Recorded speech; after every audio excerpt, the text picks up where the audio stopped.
malam. Perkenalkan nama saya Doni Putra. Saya adalah salah satu dosen seni tari di kampus Universitas Universal. Sesuai dengan pendidikan saya di S1 dan S2 adalah di bidang kajian seni, maka dalam pengajaran pendidikan di Universitas Universal, yaitu di Prodi Seni Tari, saya lebih banyak mengampu pada mata kuliah teori. Adapun mata kuliah teori yang saya ampu diantaranya adalah seni pertunjukan Indonesia, sejarah tari, semiotika, literatur tari, estetika tari, etnokoreologi, sosiologi tari, seminar penelitian seni, dan pengantar seni Melayu. Pada kali ini, saya akan menjabarkan tentang metode perkuliahan saya pada mata kuliah sejarah tari.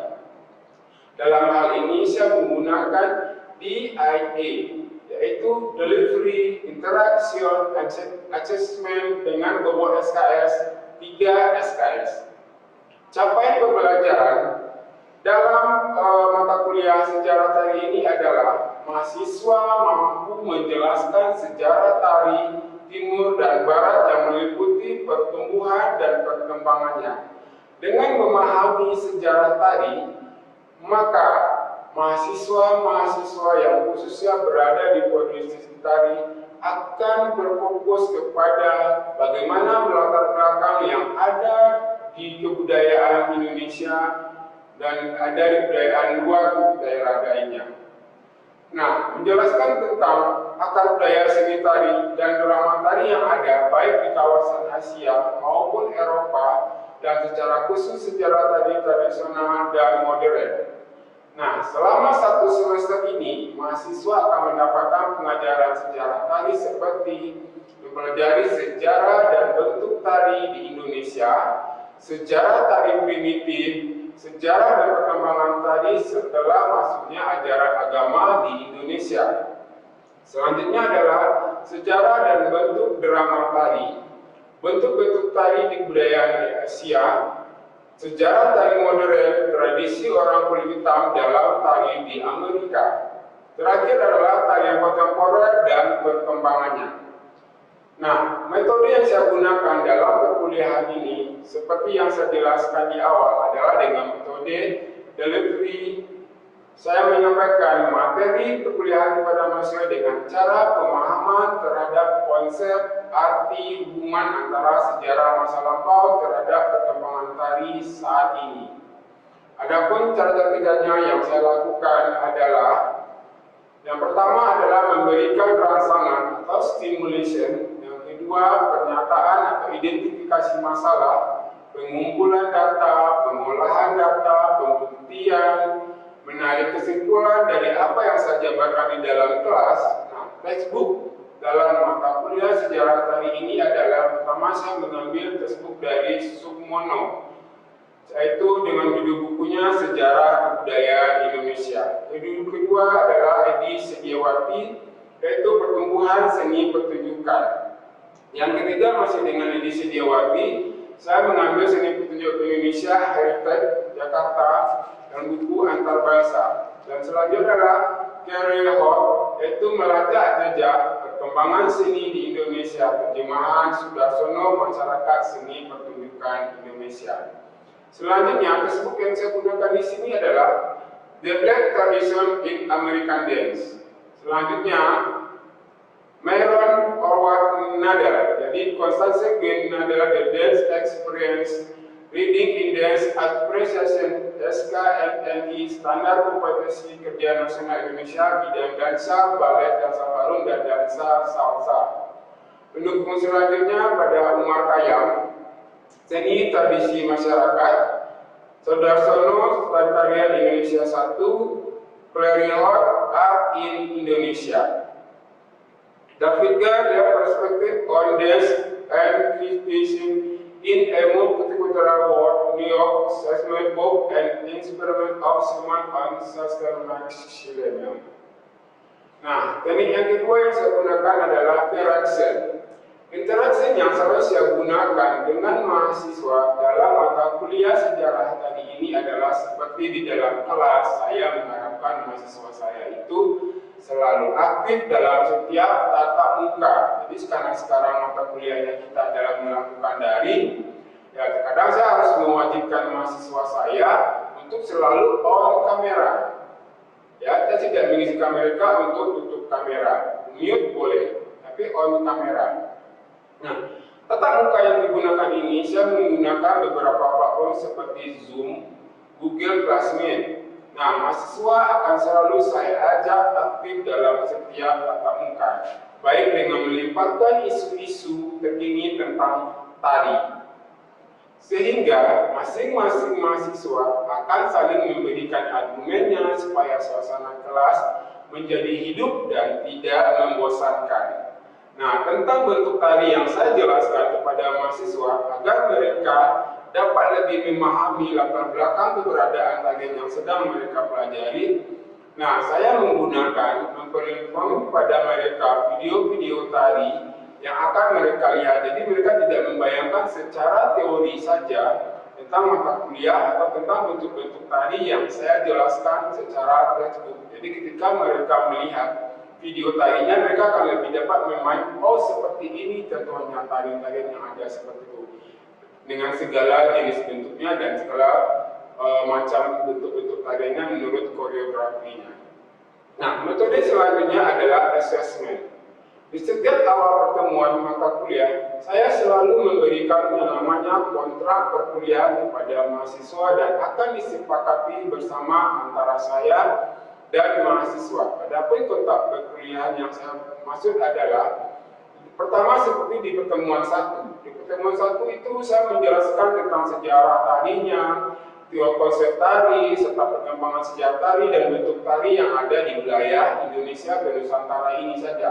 Itu seperti teori. Nah, pertemuan selanjutnya di pertemuan 2 dan 3 itu saya masih menjelaskan tentang sejarah tari mengarah kepada masyarakat primitif dan bentuk tari masyarakat primitif. Nah, jadi dari sejarah itu tari ini akan berkembang dari masyarakat primitif sampai ke zaman masyarakat modern.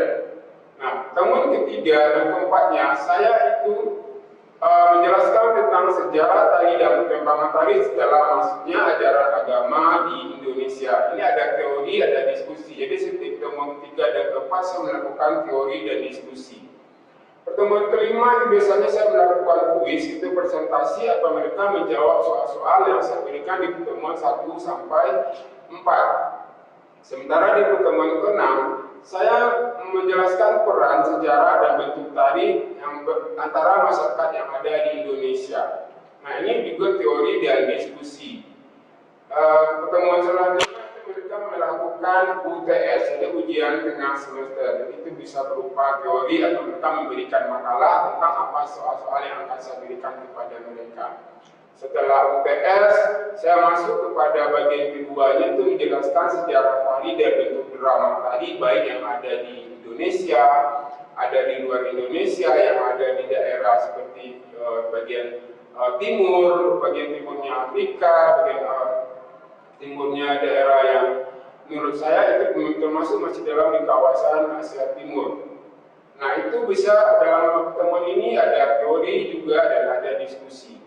Pertemuan selanjutnya saya melakukan bentuk-bentuk tari barat dan bentuk-bentuk tari sejarahnya dari bentuk-bentuk tari yang ada di barat seperti balet. Itu kan masih kalau di sana itu bukan tarian modern tapi adalah tarian tradisional. Jadi mereka juga belajar tentang sejarah tarinya, itu bagaimana munculnya balet itu tersebut. Itu berada di wilayah Eropa. Nah, di pertemuan ini yang terakhir saya itu akan menjelaskan sejarah munculnya tari modern dan kontemporer dan mengenal tokoh-tokoh tari modern dan kontemporer baik di Indonesia maupun di luar Indonesia sendiri. Dan terakhir mereka akan melakukan UAS, itu biasanya saya melakukan teori dan mereka membuat makalah seperti itu. Nah, kompetisi setelah mengikuti penelitian ini, mahasiswa diharapkan dapat memahami dan menjelaskan sejarah tari dari zaman prasejarah atau zaman modern secara bentuk tadinya yang mengalami pertumbuhan dan perkembangannya. Nah, ini selalu saya lakukan kadang-kadang di Kepulauan Riau ini, karena saya berada di kampus Universitas ini berada di Batam. Jadi kan kadang saya membawa mahasiswa saya itu untuk terjun langsung ke lapangan, terjun untuk melihat tarian-tarian tradisional yang ada di Kepulauan Riau ini. Jadi mereka tidak hanya mendapatkan perkuliahan secara teori di dalam kelas, itu mereka juga bisa ke lapangan itu sendiri, karena sekarang masih dalam keadaan pandemi dan mereka mungkin tidak secara bergerombolan datang ke tempat tersebut.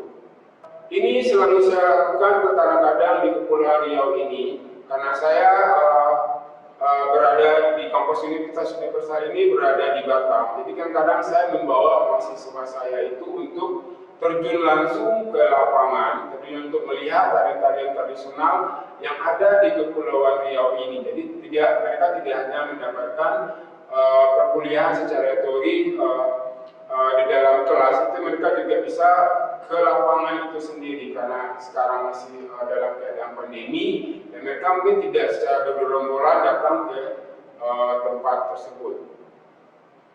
Berikutnya saya akan membagikan video tentang pengajaran mata kuliah sejarah tari.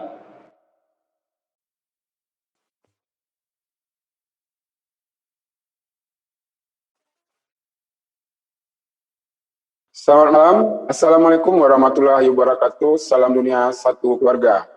Baiklah, kali ini saya akan menjelaskan tentang sejarah tari. Sebelumnya Bapak sudah menjelaskan apa-apa yang akan kalian pelajari dalam sejarah tari ini.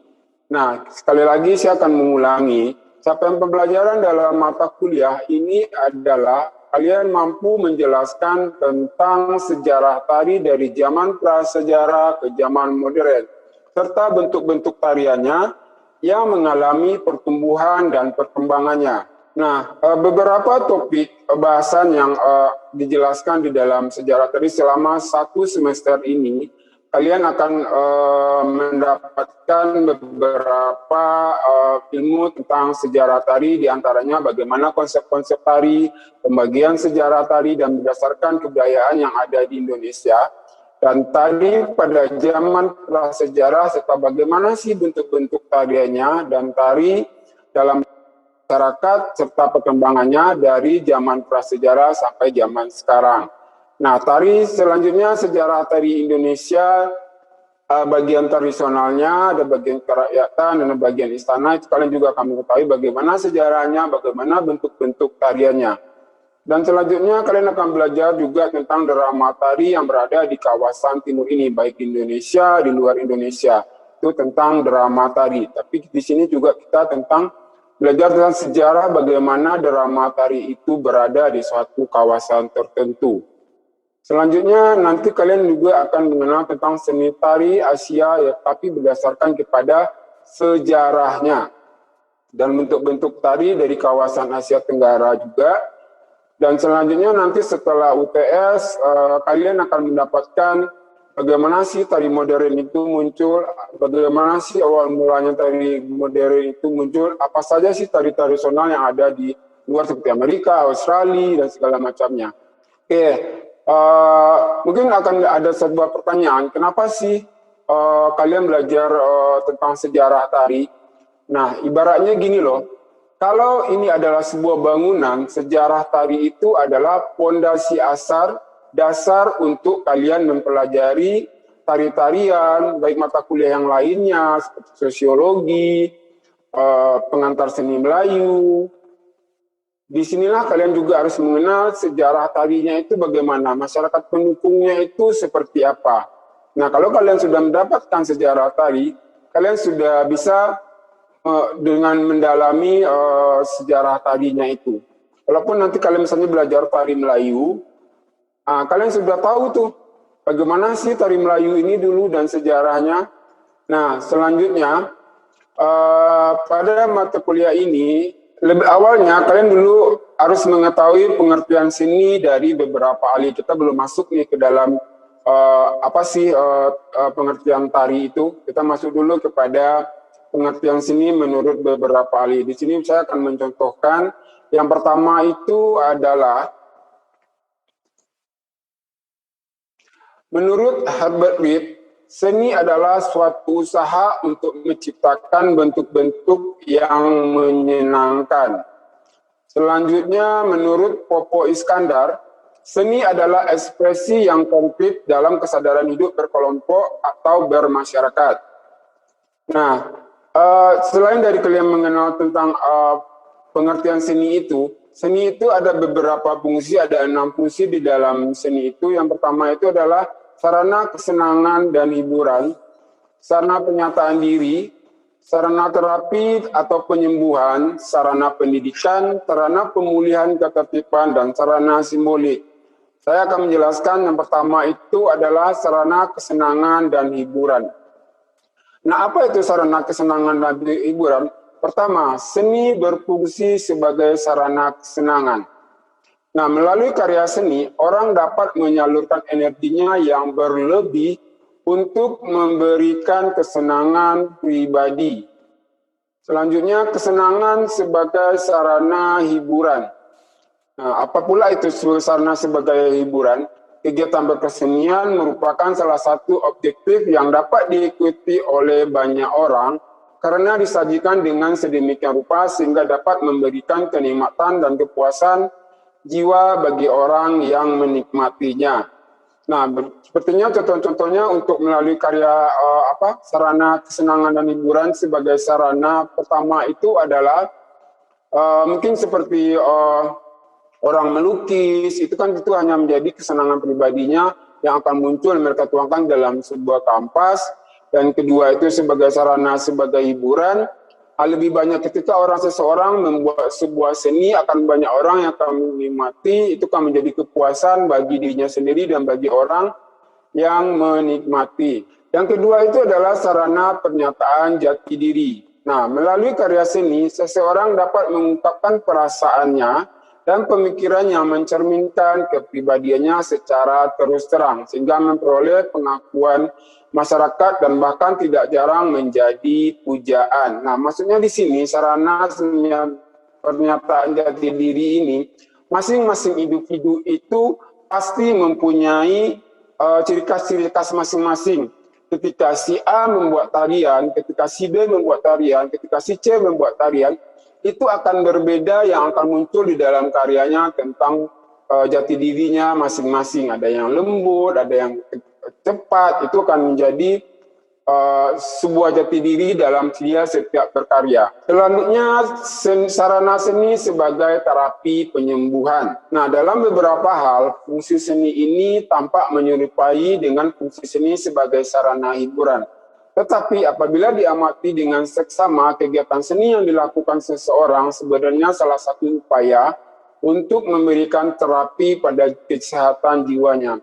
Nah, dapat saya contohkan di sini, kalau kalian pernah mendengar tari sufi yang berasal dari Timur Tengah, itu mereka melakukan sebuah terapi terhadap Yang Maha Kuasa. Jadi itu akan menyembuhkan sebuah penyembuhan terhadap spiritual dari si penari itu tersebut. Selanjutnya ada sarana pendidikan. Nah, apa itu sarana pendidikan?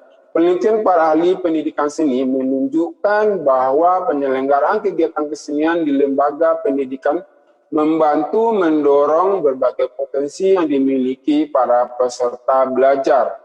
Secara sendiri-sendirinya maupun terintegrasi, pendidikan seni yang dimaksudkan dalam suatu kurikulum lembaga pendidikan sangat membantu tidak saja terhadap pemahaman seni dan apresiasi, tetapi juga membantu pemahaman terhadap berbagai bidang studi lainnya. Nah, coba kalian ingat-ingat lagi tuh dari kalian masuk PAUD, kalian masuk TK, SD, SMP, SMA, dan sekarang di kuliah. Dan itu kalian pasti mendapat pelajaran yang tentang seni dan budaya, bukan? Selanjutnya, yang kelima, sarana pemulihan ketertiban. Fungsi seni sebagai sarana pemulihan ketertiban, saya contohkan di sini dalam berbagai peristiwa perpecahan, pertentangan, dan ketegangan sosial, Kegiatan seni dapat diandalkan sebagai sarana untuk memulihkan ketertiban dan persatuan masyarakat dengan pesan-pesan terselubung yang disampaikan secara indah dan memikat. Dengan menghargai berbagai karya seni, orang belajar juga untuk menghargai berbagai perbedaan budaya, bahasa, dan kepercayaan dari orang atau kelompok masyarakat lainnya. Nah, belakangan yang baru viral tentang asar pemulihan ketertiban ini, misalnya ada mural yang menyampaikan sesuatu yang untuk kegunaan bagi masyarakat tertentu. Nah, terakhir, sarana simbolik. Fungsi seni sebagai sarana simbolik di sini adalah karya seni yang memenuhi, kadang mampu membangkitkan perasaan melukis, itu mereka juga kadang-kadang menyampaikan simbol-simbol yang mereka butuhkan di dalam lukisan tersebut. Nah, masuk kepada cabang-cabang seni. Apa aja sih cabang-cabang seni itu? Pertama itu ada seni tari, ada seni teater, ada seni musik, seni desain, seni terapan. Oke, kita masuk kepada cabang-cabang seni. Apa aja sih cabang-cabang seni itu? Yang pertama ada seni tari, ada seni teater, ada seni musik, seni desain, seni terapan, dan seni murni. Nah, di sini, apa sih itu seni terapan? Kalau seni tari, teater, musik, desain, dan lainnya, pasti kalian juga udah mengetahui apa sih cabang seni itu. Nah, sekarang Bapak akan kasih tahu tentang seni terapan. Seni terapan itu adalah seni yang penciptanya dirancang untuk kepentingan tertentu di luar fungsi sebenarnya. Contohnya nih, Bapak contohkan nih, ketika sebuah pot sudah dimodifikasi sedemikian rupa sehingga dari aspek bentuknya sudah berubah serta fungsinya tidak sekadar untuk menanam tanaman hias, maka pot tersebut merupakan seni terapan atau pot hias yang dibuat dan digunakan untuk bahan melukis atau untuk tempat lampu minyak. Nah, itu adalah seni terapan. Sementara untuk seni murni, nah, tadi saya sudah menjelaskan tentang seni terapan. Jadi secara teoriti dapat dibagi menjadi dua, itu seni terapan dan seni murni. Nah, apa pula itu seni murni? Seni murni ini adalah seni yang dikembangkan untuk dinikmati keindahannya. Seni murni mengutamakan sifat estetikanya dibandingkan kegunaannya dalam kehidupan sehari-hari. Nah, sebagai contoh adalah lukisan, kaligrafi, dan patung. Berbeda dengan seni terapan, seni murni tidak untuk dimanfaatkan sebagai alat bantu lain. Yang dimanfaatkan pada seni ini adalah nilai-nilai keindahannya. Nah, menurut sejarah, 5 seni murni terbesar adalah lukisan, patung, arsitektur, musik, dan puisi, dengan seni-seni minor termasuk drama dan tari. Nah, akhir-akhir ini seni murni biasanya termasuk kepada bentuk seni visual dan seni perform. Bagaimanapun, dalam beberapa lembaga belajar atau museum, seni murni sering dikaitkan dengan bentuk seni. Kita masuk kepada definisi seni tari. Tadi kan kalian mempelajari tentang definisi seni. Sekarang masuk kepada definisi seni tari. Yang pertama itu menurut Kurt Sass, seni tari adalah gerak yang ritmis dan indah. Selanjutnya menurut Susan Kelanger, tari adalah gerak-gerak yang diberikan bentuk secara ekspresif yang diciptakan oleh manusia untuk dapat dinikmati dengan rasa. Oke, Corey Hartong mengatakan gerak-gerak yang diberi bentuk dan ritmis dari badan di dalam ruang. Jadi ketika kita menari itu ada ruang, ini adalah badan sebagai media dalam tari itu tersebut. Menurut Pangeran Suryodiningrat, nah, gerak-gerak dari seluruh bagian tubuh manusia yang disusun selaras dengan irama musik serta mempunyai maksud tertentu. Terakhir, menurut Bagong Kusudiarjo, keindahan bentuk dari anggota badan manusia yang bergerak, berirama, dan berjiwa harmonis. Nah, begitulah beberapa pengertian seni tari menurut beberapa ahli koreografinya. Kalian kan tadi sudah mengetahui itu apa itu pengertian dari seni tari menurut beberapa ahli. Tari menurut koreografinya yang pertama itu ada tari tradisional. Yang kedua ada tari modern. Tari tradisional, pernah mendengar kalau kita mau tari tradisional atau tari modern, mungkin kalian lebih sering mendengar tarian modern ya. Nah, sekarang Bapak menjelaskan tentang tari tradisional. Nah, tari tradisional itu terbagi kepada 3 bagian, yaitu tari purba atau tarian primitif, yang kedua tarian rakyat, yang ketiga tarian istana. Sementara tarian modern ada 2 bentuk. Yang pertama adalah tari kreasi, yang kedua adalah tarian kontemporer. Oke, apa pula ciri-ciri dari tarian tradisional itu? Nah, tarian tradisional adalah tari yang berusia panjang dan ditularkan atau diwariskan dari generasi ke generasi selanjutnya secara turun-menurun. Nah, kita bagi lagi kepada tari tradisional purba atau tarian primitif. Ciri-cirinya adalah yang pertama itu sebagai sarana upacara religius. Nah, yang kedua adalah tarian mengandung unsur intrans atau mengandung kerasukan roh. Yang ketiga adalah gerak-geraknya sederhana yang diutamakan itu adalah hentakan kaki, pukulan-pukulan di dada atau bunyi-bunyi suara yang dimunculkan oleh si penarinya.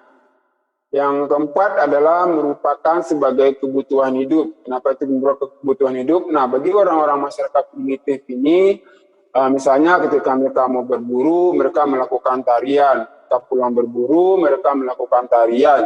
Mereka mendapatkan panen yang bagus, mereka melakukan tarian. Mereka minta hujan, itu mereka melakukan sebuah tarian. Nah, itu adalah untuk ditujukan kepada yang dipercaya oleh mereka, yaitu animisme dan dinamisme.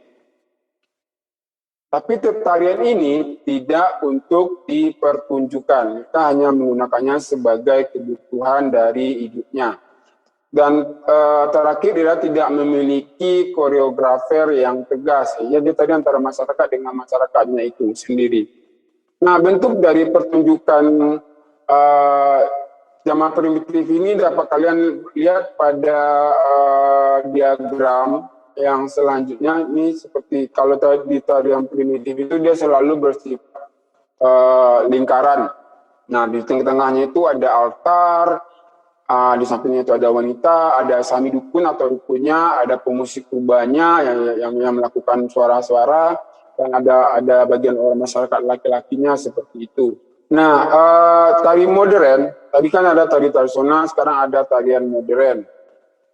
Tarian modern adalah mempunyai 2 tadi bentuk nih, ada kreasi, ada kontemporer. Apa sih bentuk dari tari kreasi itu? Ciri-cirinya adalah hasil karya baru, unsur-unsurnya masih berbau rasa tradisional setempat, berfungsi sebagai seni pertunjukan dan memiliki koreografer yang tegas. Nah, tadi kan di primitif dia tidak memiliki koreografer yang tegas, tapi di tari kreasi dia memiliki koreografer yang tegas.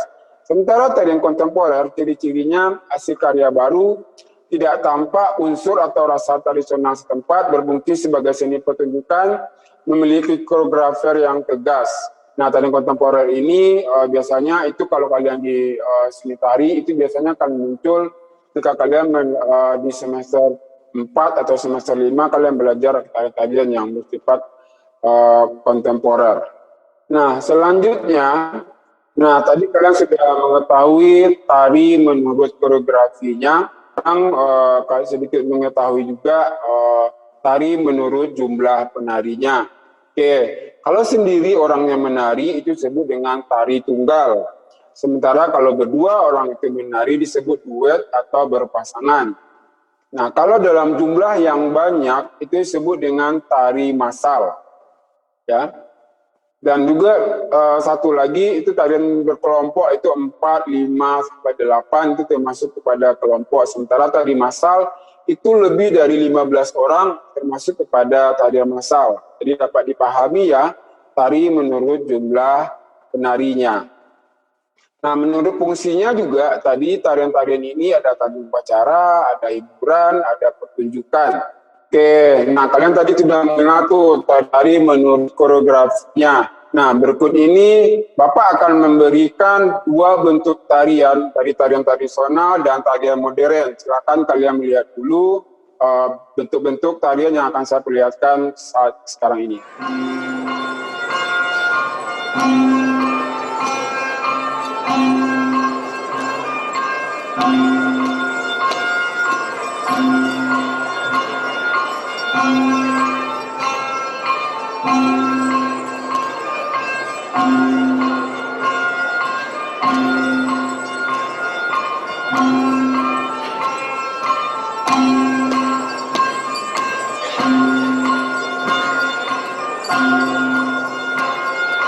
Thank you.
berdasarkan dua video yang saya perlihatkan tadi tentang tarian tradisional dan tarian modern, selanjutnya di pertemuan berikutnya kalian saya tugaskan untuk mencari bentuk-bentuk tarian tradisional itu boleh kalau purba atau primitif dan dibuat ulang seperti sekarang ini, atau kalian dapat menemukan tarian-tarian primitif yang memang sudah ada seperti ada suku Dayak, dari Mentawai, ada Kalimantan, ada Papua, itu boleh. Itu kan bisa termasuk pada tarian primitif. Jadi sudah saya jelaskan di atas, dia bisa tarian berburu, tarian kesuburan, dan tarian perang.